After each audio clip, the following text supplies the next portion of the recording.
The festival drums had been beating since sunrise.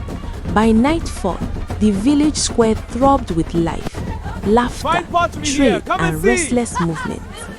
Then, a beautiful maiden stepped forward and the drums fell silent. Her name was Honey. She was 22 and had been singing in the village square since she was 12. She closed her eyes and a melodious sound filled the air. Her voice did not rise, it flowed. It carried the story of a river that refused to die, no matter how far it traveled. The sound reached into the bones of those who listened and held them there. Honey did not know it yet, but something had heard her and it wanted her voice. A rich young man called Amadi had been standing at the edge of the crowd, watching. He was a trader from a neighboring village. He had traveled to the town to sell his wares and buy things for his trade. He watched the way people looked at Honey. He watched the way she moved, the way she laughed when the children tugged at her wrapper. He wanted her. Over the next 3 weeks, Amadi returned to the village 5 times. He brought gifts, fine coral beads, expensive wrappers, gold bracelets. He spoke to Honey's father, a quiet farmer named Udo. "I am a man of means," Amadi said. "I trade across 3 regions. Your daughter will never lack anything." Udo looked at him. "My daughter already has everything she needs." Amadi smiled. "Then I will make sure it stays that way." Honey's mother, Ada, was not convinced. "He promises too much," she said one evening after Amadi left.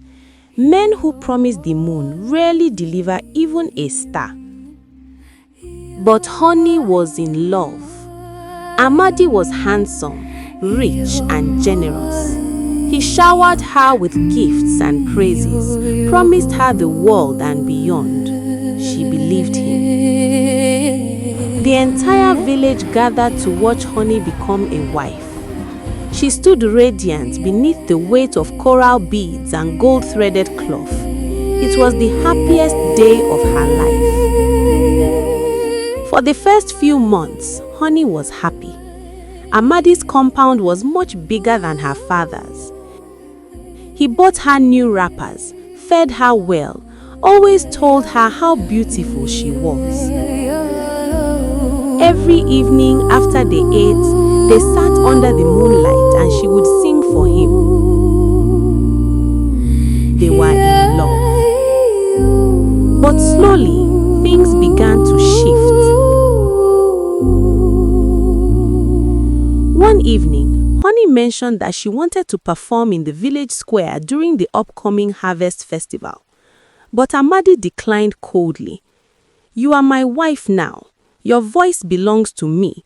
You will never sing for anyone other than me again," he said. She stared at him with shock. The words settled over her like a weight she could not lift. A year passed and no child came. When Amadi's mother visited, she looked at Honey up and down like spoilt meat. "Still nothing?" she asked Amadi. "Not yet, Mama," he said. His mother hissed. "A woman's duty is to give her husband children. What else is she good for?" Honey was in the kitchen and heard every word. Amadi changed completely after that. He stopped asking her to sing. When she hummed while sweeping the compound, he looked irritated. 6 months later, he came home one afternoon with a young woman walking beside him. "This is Nana," he said, "my second wife." Honey stood frozen. Within 3 months, Nana was pregnant. Amadi was so overjoyed, he threw a feast and showered Nana with gifts. Honey was no longer treated as a wife. She woke before dawn to fetch water and cooked for the feast alone while Nana rested. When the guests arrived, she did not sit amongst them. When she served them, they no longer looked her in the eye. She seemed more like the servant of the house and not the woman who had first entered it as a bride. Nana sat in the best chair, her hand resting on her belly. She did not lift a finger. She did not offer to help. She simply rested, accepting their smiles and their blessings. One evening, Honey was sweeping the compound and began to hum a low melody that her mother used to sing. Amadi came out of his hut in anger. "Stop singing!" Honey looked up, and before she could understand what was happening, he walked over to where she stood. The sound cracked through the air like a branch breaking. "You will no longer sing in this house. You are disturbing Nana and my child," his voice thundered. Nana stood in the doorway of the hut, watching. There was a small smile on her face. That night, Honey sat alone in a dark corner of the compound. She pressed her hand over her mouth and cried bitterly. There was a hill on the outskirts of the village where the ground rose and the air was cooler. No one went there after dark. Honey started going there at dusk. She would tell Amadi she was going to fetch water and gather firewood. At the top of the hill, she would sit on a flat rock and sing. She sang the songs her mother taught her. She sang the songs the village elders sang at funerals. She sang songs she made up on the spot about loneliness, about silence, about disappearing. She sang until the stars came out. It was the only time she felt like herself. A prince called Gamba was returning from a diplomatic mission in a neighboring kingdom. He had been traveling for 3 days with his entourage. They stopped to rest near a stream at the bottom of a hill.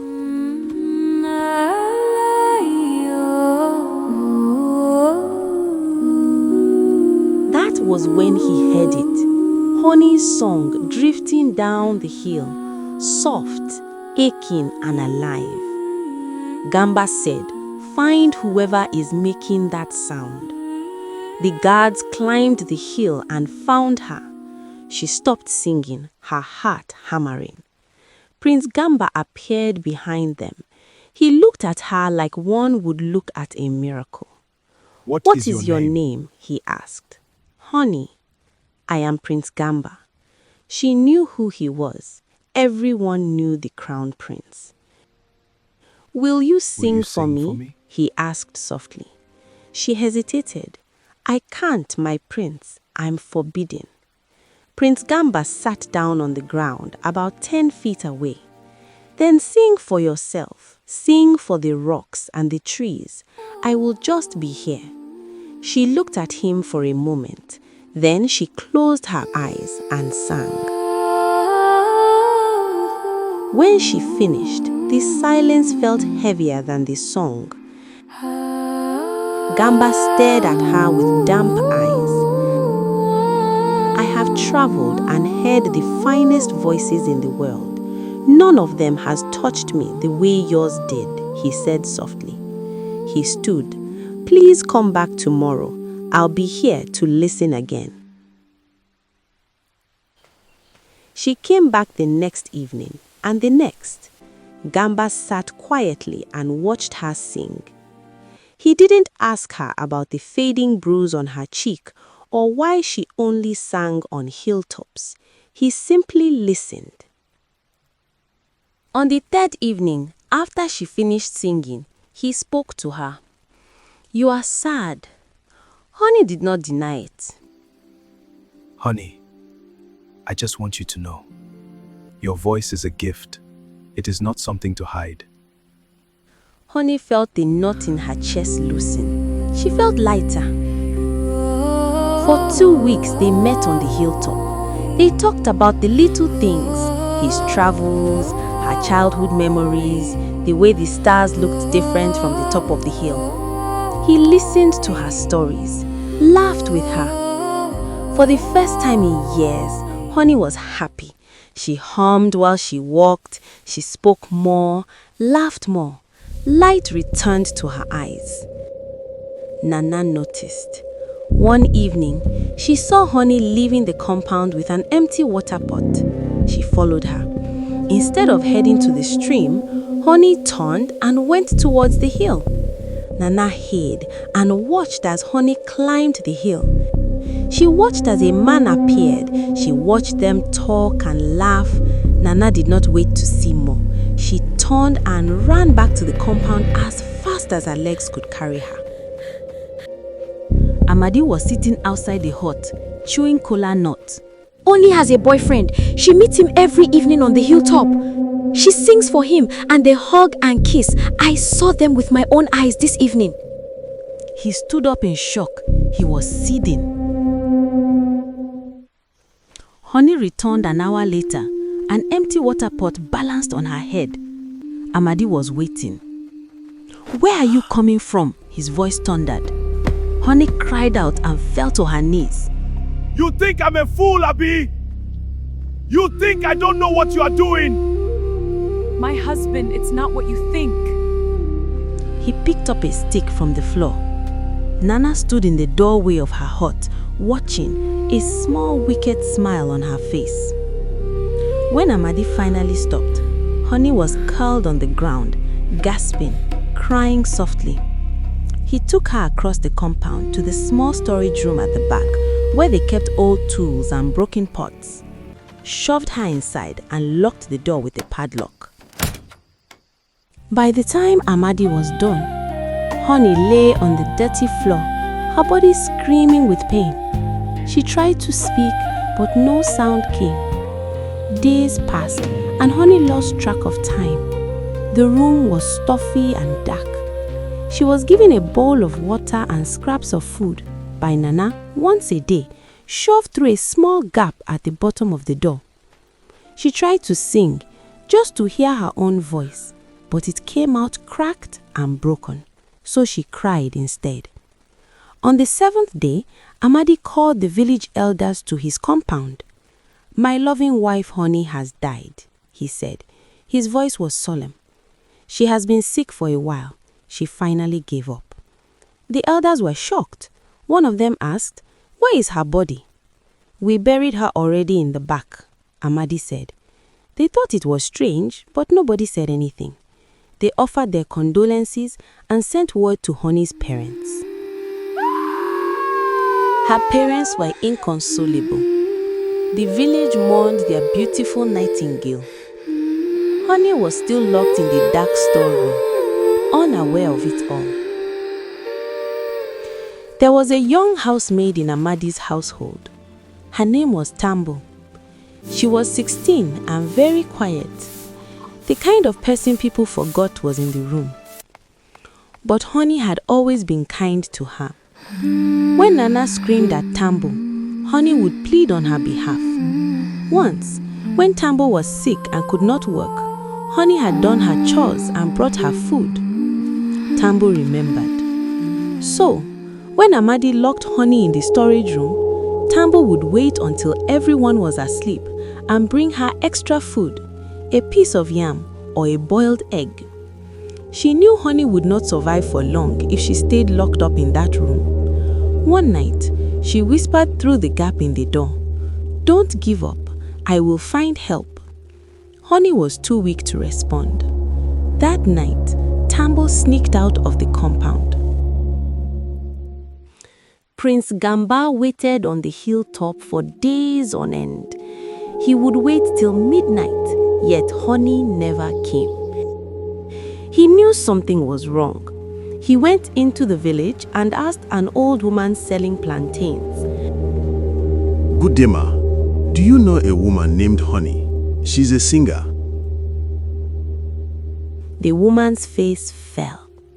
"My prince, she fell sick. She's gone. They buried her already." Prince Gamba stood very still like he had seen a ghost.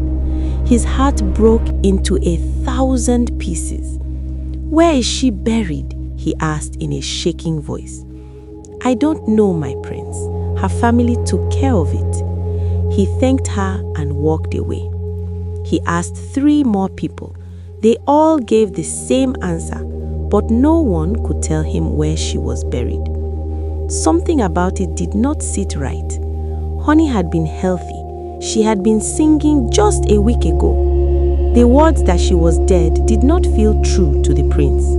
He instructed his guards to search the neighboring villages and to not return until they found out what happened to Honey.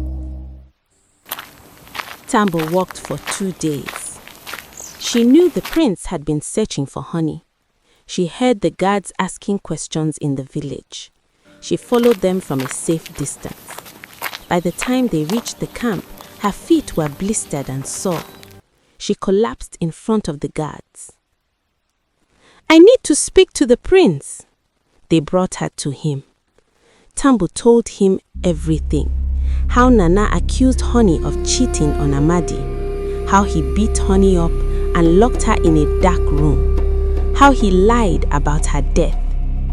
Gamba was furious. His hands tightened into fists. "Take me to her," he said. They rode fast, reaching the village by midday. They summoned the village elders and then went straight to Amadi's compound. Amadi stepped out of his hut, confused. "My prince, to what do I owe this visit?" "Where is Honey?" Gamba asked. Amadi blinked. "My wife is dead, my prince. I told the elders." "Search the compound," Gamba said. The guards moved quickly. They checked the huts, the kitchen, the animal pens. They reached the storage room at the back and saw the padlock on the door. They broke it. Then they saw her. Honey was coiled in the corner, barely conscious. Her lips were cracked, her eyes sunken. She did not move when the light hit her face. Gamba pushed past the guards and knelt beside her. Tears came to his eyes. "Honey," he said softly. Her eyes opened. She saw him and gasped softly. "I knew you were alive," he said. Gamba lifted Honey carefully and carried her to his carriage. She weighed almost nothing. The villagers gathered at the compound. Amadi was arrested. He did not resist. He knew it was over. Immediately Nana heard the commotion. She grabbed the small bag of clothes and ran out from the back of the compound. She ran into the forest and did not look back. She left her 2 children behind. Amadi's mother arrived an hour later and found them sitting alone, crying. She picked them up without a word and carried them away. The palace healers treated Honey's wounds. She slept for 3 whole days. When she woke, she was in a large room with high ceilings and soft light. Gamba was standing, looking at something outside a window. He went to her. "Honey, you are awake. You are in my palace. You are safe now." After all these years, she finally felt at peace. As the weeks passed, Honey grew stronger. She was well again. 2 months later, she performed publicly for the first time in years. Prince Gamba had invited some court musicians to the palace and asked Honey if she would like to join them. She was ecstatic. To her, singing was life. She sang the song about the river. By the time she finished, the entire hall was silent. Some people were in tears. Her voice was so raw that it could reach the deepest corners of your soul. That night, Gamba asked Honey to be his wife. She couldn't contain her joy. A year later, Honey was glowing. Her belly was round. her face soft with contentment. She spent most of her time teaching young girls in the palace courtyard. She taught them to sing and speak fluently. She gave birth to a strong, healthy boy. The kingdom celebrated. Gamba threw a feast so huge that people still spoke about it months after. Honey's joy was full. Honey invited Tambu to the palace, the quiet girl that had saved her life. She gave Tambu fine clothes, a room in the palace, and a role helping her teach the girls. On a warm evening, Honey stood in the village square near the palace, her baby on her arms. Around her, a dozen young girls sat in a circle, learning a song. Gamba watched proudly from the edge of the crowd, smiling. Honey's voice rose into the evening air, a voice that was soft and sweeter than honey, and this time no one could take it away.